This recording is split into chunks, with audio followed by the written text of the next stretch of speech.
Okay, this is the Algebra 2 video lesson for section 8.3, reciprocal functions and their graphs. So here we're going to identify properties of rational functions and we're going to graph rational functions. It's going to be very fun. Okay, so a rational function is basically a fraction where the top is a polynomial and the bottom is a polynomial, where the bottom one obviously does not equal 0 because you can't divide by 0. So here are some examples of three rational functions. This one here is called a continuous graph because you can actually just draw the whole thing without lifting up your pen. This is called a discontinuous graph because there is a hole in it. So this is a discontinuous graph with a hole, right? You couldn't draw this whole line because of this hole here, right? So you'd have to lift up your pen to draw this. And then this is a discontinuous graph with an asymptote. So here are asymptotes. Right here is a branch and here's a branch. You'd have to lift up your pen to draw the next branch. So these are discontinuous. This is continuous. Okay, a point of discontinuity is a point where the function is not continuous. Okay, and so if it has a hole is called a removable discontinuity. And you can find removable discontinuities if right, so in this example here, you can't divide by 0, so -2 is not on the domain. But because these two factors just cancel, it ends up just being a hole. The graph is not really affected by it. But if you have a function where the factors don't cancel, right, and here 2 is not on the domain, this is a non-removable discontinuity. It's not a hole, it's actually an asymptote. So that's how you can tell the difference between holes and asymptotes. Holes are just when the factors cancel. Okay, and then, right, the domain would be all real numbers except for where there are discontinuities for rational functions. So this first problem says, what are the domain and points of discontinuity for each rational function? The domain is basically all real numbers with excluding the points of discontinuity. So it's kind of the same question, but then you would name the points of discontinuity separately. And then the question asks if the points of discontinuity are removable or non-removable. And then they have us ask us to find the x and y intercepts. And what this is all doing is placing the groundwork for graphing these on our own, right? So if we know the domain, we know where it's discontinuous, we know if we have an asymptote or a hole. If we know where the x and y intercepts are, we can graph them. Okay, so let's start here. This bottom polynomial can be factored. So the first thing you want to do is factor it. So here we find two numbers that multiply to 3 and add a -4, so -3 and 1. So this function becomes x plus 3 over x minus 3 times x minus 1. Okay, and so we don't have any factors to cancel, so there are no holes. But we do have vertical asymptotes, which are at x minus 3 equals 0 and x minus 1 equals 0. And that is from here. Right, we set each of these equal to 0. Those are going to be our vertical asymptotes because that factor is not on the top, so they don't cancel. That's why there are no holes. Okay, so we solve these. We have x equals 3 and x equals 1. And so these are our non-removable discontinuities. I have no idea what I'm spelling. Sorry. Okay, there we go. And so we've answered this question, right? And then our points of discontinuity are also, right, so we'll use that to name the domain. So the domain is all real numbers except x cannot be 3 and x cannot be 1. So our points of discontinuity are at x equals 3 and x equals 1, and they are non-removable. And that's because they are asymptotes. Okay, and then we just need to now name the x and y intercepts. So the y-intercept is when x equals 0. The x-intercept is when y equals 0. So let's first plug in 0. And let's use this function here. This just becomes 3, -3, and -1. So y equals 3 over -3 times 1. Sorry, times -1. So this is 3 over 3, which is 1. So the 0.01 is the y-intercept. And then y equals 0. When you're solving for the x-intercept, y equals 0 when the top is 0. You just have to make sure that the bottom doesn't equal 0 when you get your answer here. So 0 equals x plus 3. If you subtract 3 from both sides, x equals negative 3, which is not one of our points of discontinuity. It's on our domain, so the x-intercept is negative 3, 0. Okay, and we've answered all the questions. All right, this is going to just lead us to being able to graph these. Okay. Moving on to this one here. Now we can see this does not factor. So this is just our simplified function. And this does not equal 0 ever. X squared plus 1 does not equal 0 because x squared never equals negative 1. So the domain is all real numbers. And there are no points of discontinuity. All right, and then, so we don't have to worry about being removable or non-removable, and then we just need the y and the x-intercepts. So when x equals 0, y equals negative 5 over 1, which is negative 5. I just plugged in 0 here. So that is at 0, negative 5. And then the x-intercept is when y equals 0, which is just when the top equals 0, which is when x equals 5. So 5, 0. And that is it. That's all that's asking. Okay, another example here. Let's see. This top can factor. So two numbers that multiply to negative 4 add to negative 3. Negative 4 and 1. So this becomes x minus 4 times x plus 1 over x minus 4. So you can see here we have the same factor. So this is going, these are going to cancel. So x minus 4 equals 0. X equals 4 is a whole. Okay, and that's a removable discontinuity.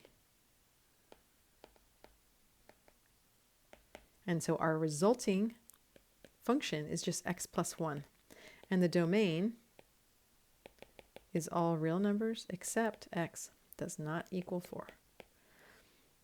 Okay, and our points of discontinuity is x equals 4, and it is removable because it's a whole.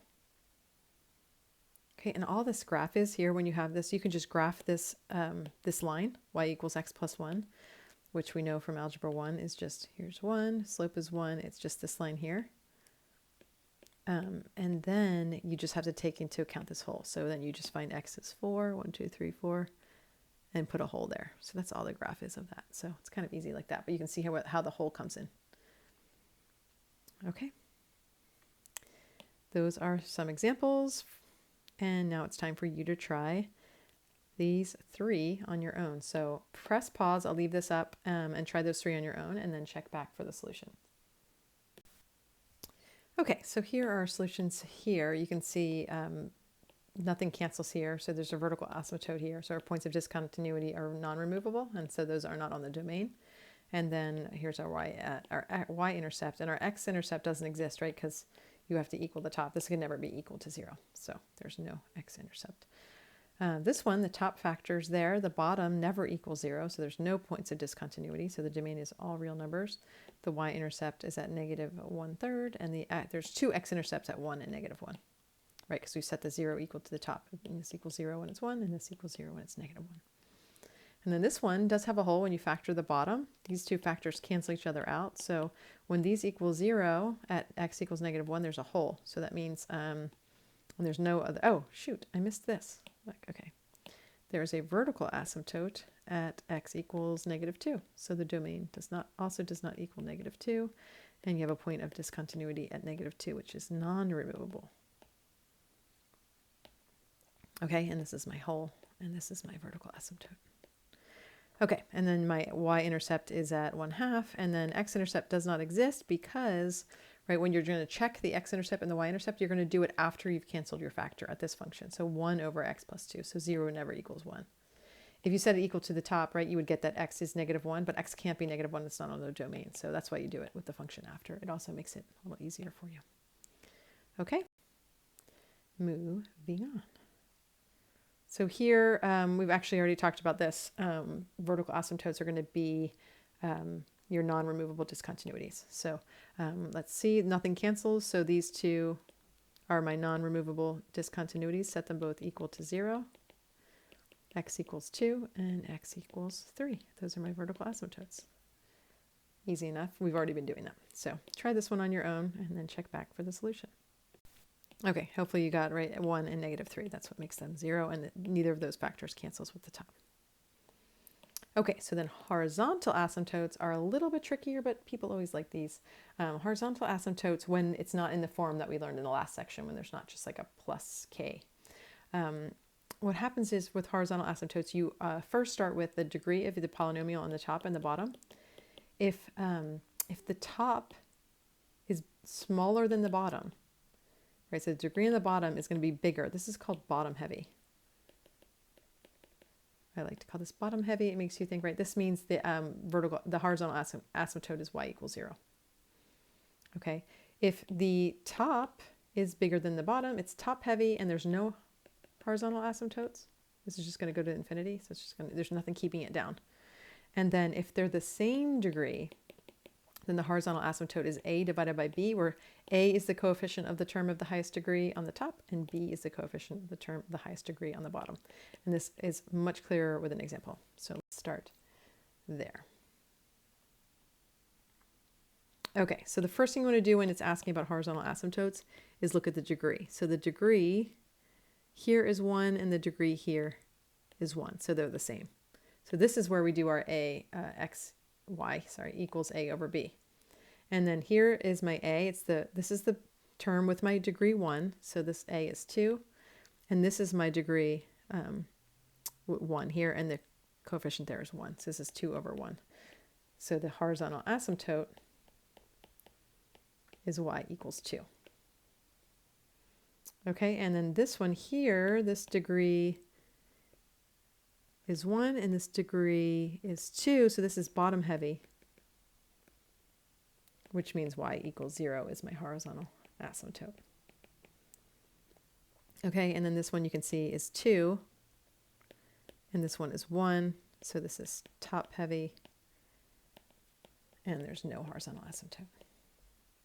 All right, there's your 3 examples. So then try these 3 on your own, check back for the solution.